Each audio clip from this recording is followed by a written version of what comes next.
demain. Est-ce que cette question durera autant que l'humanité? Peut-être pas. Peut-être pas. Peut-être pas. Aujourd'hui, demain. Demain. Aujourd'hui, par Johan Jekyll.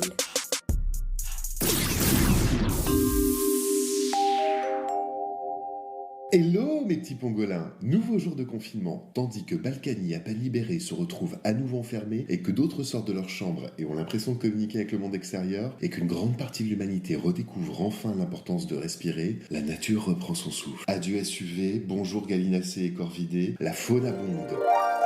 Les canards se promènent dans les rues de Paris et les dauphins vadrouillent dans le port de Cagliari pendant que les humains sur les réseaux sociaux sont pris d'une grande hystérie. On respire de nouveau. Enfin presque. Puisqu'on t'a dit de rester chez toi. Occupe-toi, essaie de farcir des lentilles. Bref, alors que tu commences à ressentir les effets positifs de ton sevrage McDo, du repos bien mérité de la misère du monde qui t'habille et du répit des forêts de pins qui te servent de table basse jetable, la nature reprend son souffle.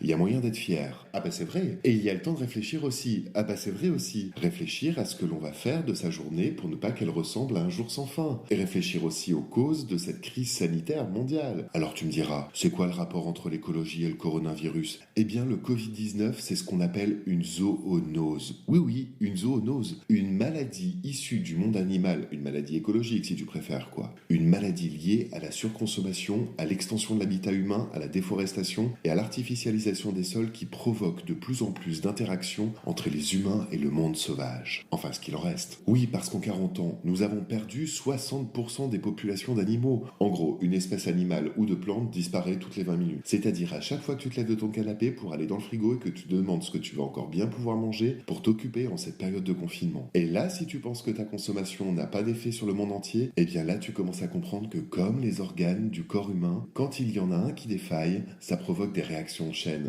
Et ça tue le corps tout entier. Ah, le pangolin il a bon dos. Alors non, tout ça n'est pas la faute du pangolin. Et au nom de nous tous, je tiens à présenter mes excuses à tous les pangolins. D'ailleurs, un pangolin, c'est quoi? Eh bien, c'est un petit mammifère sans dents, d'un bon mètre de long, qui vit en Afrique et en Asie, et qui se nourrit essentiellement de fourmis, et qui est totalement recouvert d'écailles. En gros, ça ressemble à un artichaut sur pattes tout ridicule. Attention, ridicule mais mignon. Et surtout pacifique. Oui, parce qu'à moins que tu l'emmerdes, comme tous les autres animaux sauvages, il est pacifique le pangolin. Comme ton chat, il ne supporte juste pas que tu viennes l'emmerder, sinon il réagit exactement comme toi quand tu te fais emmerder par ton voisin. Bon allez, sur ce, je vous laisse. Et surtout n'oublie pas, reste chez toi, et si tu as aimé, n'oublie pas de partager.